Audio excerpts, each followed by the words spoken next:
So as you use World History Commons, you will probably be also using a learning management system. And you'll be thinking, how do I integrate these two together?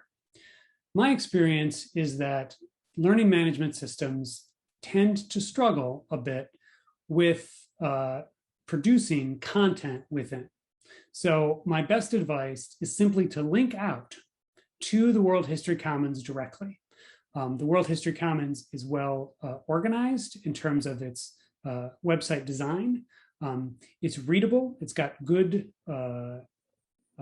accessibility, and you won't have to worry about cutting and pasting and ensuring that you have images or embedded content displaying appropriately in the learning management system.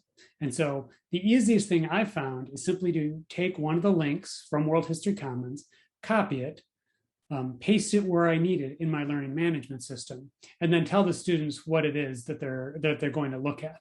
And then we can use the learning management system to manage grade submissions, assignment submissions, and we can use the World History Commons to provide the content without having to worry about logging it. So my best advice for those who wish to use a World History Commons in conjunction with the learning management system is simply to link directly from the learning management system to the World History Commons. And that has worked very well for me.